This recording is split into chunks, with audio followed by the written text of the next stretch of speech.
I hope everybody's having a great morning. Good day of work out there. Obviously, we're on the back end of training camp here with another day to go, but thought we got some really good work today. Special teams is starting to come together. We've gotten into more unit work, and you can see a lot of young guys I think are going to have an opportunity to play a bunch of football on that. A couple guys that have been nicked up starting to get back healthy, and it's good having them back on the grass, so pleased with a lot of things that we're doing, and obviously looking forward to getting rolling here next week too. Questions? We'll start with Rob and then Paige. Coach, just now that you've had 2 weeks to look at him and be on the grass with him, how do you feel about your depth overall on both sides of the ball this year compared to a year ago this time? Yeah, just in pure numbers, athletic movement, skill sets, much deeper in particular on the defensive side of the football. It's evident in some of the skill spots offensively too. Those young guys that are part of what I'm talking about still have to push and get themselves ready to go play on game day. There's some things that we got to clean up. Game day management, those guys operating, some of those guys on special teams, but feel like we are a much deeper football team than we were a year ago, and that's going to play out as you inevitably have some injuries during the season. But I think in particular on the defensive side of the football, you'll see more rotation and a lot of guys playing. At this point, what unit has been impressing you the most? I don't think that there's one unit that's impressed me the most. There's things in every unit, every position group that we got to clean up before we get to game day. I think our special teams, there's some really positive things with some young guys on those units. But we got essentially 2 weeks yet before we get to kick off. We'll get into some game prep mode late next week probably. But there's a ton of positives from every position. Some things we got to work on too. We've heard about a number of young guys, especially freshmen, that have sort of flashed at different times in camp. At this point, what indicators are you looking for? Execution, body language, anything that tells you they're ready to actually play? Yeah, body language matters. Being able to reset from the previous play and go compete and execute on the next one. This is a game where every play makes a difference for all 11 that are on the field. You're not going to win every battle, but you got to be able to reset to the next play. So the ability to handle that, handle the coaching, not make the same mistake, continuing to progress. We're, I don't know how many, 15 practices in right now. You've seen some of that from those guys. From scrimmage 1 to scrimmage 2, a big tell is just the jump that those guys are able to make and take some of the things that they saw in a real live situation in the first scrimmage and apply it in scrimmage 2. And we've seen that from a bunch of those guys. There'll be some young guys that week 1 are going to play a bunch of minutes. There's going to be some young guys that will continue to earn that playing time as they go through the season too. So it's a constant, race against yourself to become the best that you can. Josh, a couple of things. Do you like where your receivers are as far as beating press coverage? It's something that we've been intentional at, dating all the way back to spring ball, being able to work releases against, press coverage. We spent a bunch of time doing that in good on good through our one-on-ones too. Our guys have grown a bunch in understanding how to attack different techniques that they're going to see on the other side of the line of scrimmage.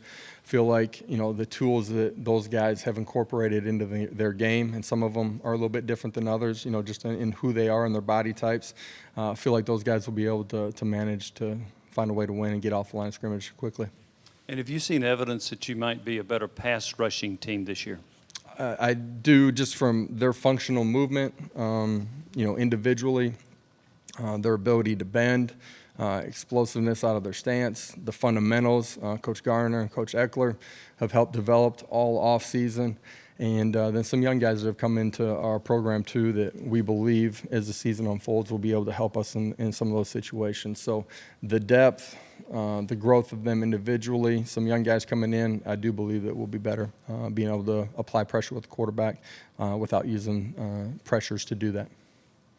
Fall camp, I know, just kind of the grind leans on you at some point. How are you as What a a player? grind! There's nothing better than training camp, though. Man. It's How awesome. how are you as a player in fall camp? Did you ever kind of hit that wall and then Training camp back then was a little bit different. It was like 12 straight days of 2-a-days. Sure.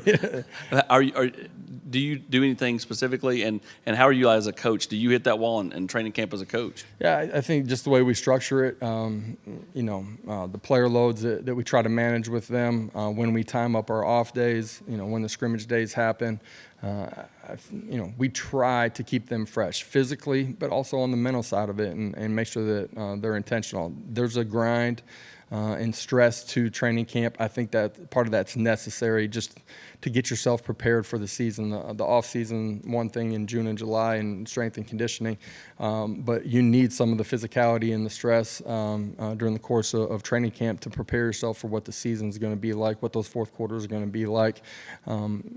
Our practice habits are a lot better than they were a year ago. In some ways, we've been able to play and practice cleaner, and we got to do that here the next couple of weeks. Make sure we got everybody healthy when we kick off on Thursday night. Vince, Patrick, then Rick. Josh, what kind of progress do you feel like you've made on defense in maybe bottling up some of those mobile quarterbacks that converted on third down last year? Yeah, I think that's one of the hardest things to replicate during the course of training camp with quarterbacks not being live. You also want them to stay away from the fray. As quarterbacks' hands are coming through, trying to keep those guys in the red jerseys healthy. In rush integrity, understanding the design of the scheme and what your job is in it. That's the front four guys, some of our twist game. It's also, our pressures. There's times where, we're bringing the linebacker or safety off of the edge. Being able to manage those situations is going to be critical. I did a couple of things that were different this year. There were some opportunities where some of the younger guys, we put them in a live situation with the quarterback. I think those little things will add up to us handling the quarterback in a better way when we kick off. Coach Hendon and Cedric are probably your two most known commodities. What have you seen from them in camp? Has there been anything that they've done that's even surprised you, even though you've seen what they can do on Saturdays? Yeah, I don't think surprise would be the right word, just because of how they've worked all off season and their growth and what we're doing. So different than we were a year ago at this point. Just their understanding of what game day is going to look like, how to function inside the system, and obviously they both grew. I do think, through the course of training camp, we've gotten here on the back half. We've been able to push the ball down the field and win more of those one-on-one situations. The consistency of throw and catch between those two has continued to get better. I feel like, they're both playing at a really high level right now. Coach, back here, along the same lines of what Austin was asking, you talk to the players and they talk about how much better, how much more efficient it is in year two of your system. What about from your standpoint being year two? Yeah, just the continuity that we've had inside of our building, really our entire staff, young and old coaches coming back. Obviously, Kelsey stepping into the full-time role at the wide receiver spot. But, for our players from the first day that they got back in January, we've been able to just, it's not about how it's going to feel or look inside of the meeting room, the communication piece. It's just been about going and competing and becoming your absolute best. For us as a staff, more in sync, clearer lines of communication, understanding the expectations, the layout of training camp, how that unfolds, being able to grow from year one to year two, and just some of the situational football, how we practice to help our players for it to be more game-like, and be prepared when kickoff happens. So some of those small things that we've changed and grown in pay huge dividends in just the lead up to kickoff and the preparation for our players.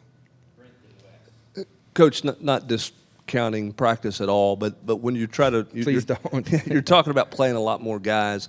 Is there a point during a fall camp where you go, we just got to see how they react in front of a crowd, and when do you know you're kind of to that point, or do you get to that point?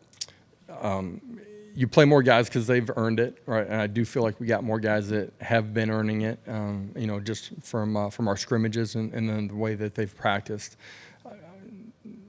You're going to find out a lot more about your young guys that haven't done it, when the lights come on for sure. And is the stage too big? Is it not? Are they able to cut it loose and go? implement and incorporate all the fundamentals, technique, and understanding of scheme, and go make plays. We anticipate, we try to put them in those stressful situations. At the end of the day, game day's its own thing, and so we'll find out a little bit more about those young guys for sure. Our veteran guys that have been playing, you have a pretty good understanding how they're going to react to those situations. Josh, was wondering if you had an update on Bru McCoy and with that situation and with the season kind of getting closer and closer, how much of a heads up do y'all need for him to get into the game plan for the first game, knowing that you're uncertain right now? Yeah, obviously, getting him prepared, being able to rep him, all of those things, you'd like that before you start your regular game plan week. Essentially 7 days before kickoff. That's, best case scenario where you're able to work him and incorporate him and plan for what it's going to look like when we run out of the tunnel. Our administration's, done everything that they possibly can. They've been great throughout the entire process, from the very beginning, and they're still working as hard as they can to give him the opportunity to play. And y'all still don't know when you might get an answer? I don't have an answer on that. There's, some things that are out of my control, Bru's control, and our administration's control in this process, and everybody on our side is working as hard as they possibly can to make sure that we come to a resolution as quickly as possible and give a kid an opportunity to go play. Josh, with Hendon's mobility, a lot of people talk about and focus on him running with the football when he's scrambling. But what about him as a thrower on the run? Where is he in your eyes? Accurate. He's doing a much better job than early last year, keeping his eyes down the football field. You guys have probably seen it out at practice. We've put a huge emphasis on when he breaks the pocket, it being a pass play, not a run play. And our guys understanding out on the perimeter where they need to get open, understanding space and how to function once the original play call breaks down and you go into the second design of the play. And that can and needs to be a big part of our game. There's going to be times that he pulls it down too, and he's got to do a great job with his feet, take care of the football, and make sure that we're continuing to get to the next set of downs, but also take care of himself too. Thank you. Thanks, guys.